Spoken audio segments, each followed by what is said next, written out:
ప్రస్తుతం 2000 నోట్ల చలామణి తగ్గగా 500 నోటు భారీగా చలామణిలో ఉంది. అయితే ఈ మధ్య కాలంలో నకిలీ నోట్లు బాగా పెరిగిపోతున్నాయని తెలిసింది. గత 5 సంవత్సరాలలో నకిలీ నోట్ల సంఖ్య ఏకంగా 317% పెరిగిందని ఆర్థిక మంత్రిత్వ శాఖ తాజాగా పార్లమెంట్లో రిపోర్ట్ ఇచ్చింది. 2018-19 ఆర్థిక సంవత్సరంలో 21,865 మిలియన్ల 500 నకిలీ నోట్లు 2022-23 ఆర్థిక సంవత్సరం నాటికి ఏకంగా 91,110 మిలియన్లకు చేరిందని తెలిసింది.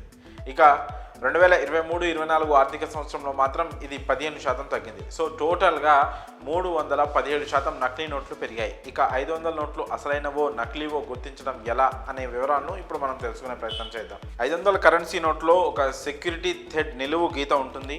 దాన్ని ముందుగా చూస్తే అది ఆకుపచ్చ రంగులో కనిపిస్తూ ఉంది. ఇలా కొంచెం వంచి చూస్తే మాత్రం థిక్ బ్లూ కలర్లోకి మారుతుంది. అయితే ఈ గీత రంగు మారకుంటే అది అసలైంది కాదు.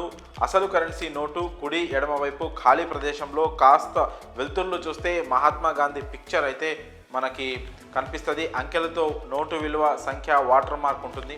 కరెన్సీ నోటు మీద చిన్న సైజులో ఇంగ్లీష్ హిందీ భాషల్లో లెటర్స్ ప్రింట్ చేసి ఉంటాయి. అలాగే కరెన్సీ నోటు ముద్రించే కాగితం మామూలు పేపర్ కాదు, కొంచెం గట్టిగా ఉంటుంది. అందుకే ఈ నోటు కాస్త తడిచినా కూడా మామూలు పేపర్లా చిరగదు. అలాగే కరెన్సీ నోటు మీద మహాత్మా గాంధీ ఫోటో కుడివైపు ఎడమ కుడి చివర్లో క్రాస్గా 5 చిన్న చిన్న గీతలు ఉంటాయి. వేళ్లతో వాటిని తడిమితే ఉబ్బెత్తుగా అనిపిస్తాయి. ఇక్కడ ఉబ్బెత్తుగా అనిపిస్తాయి.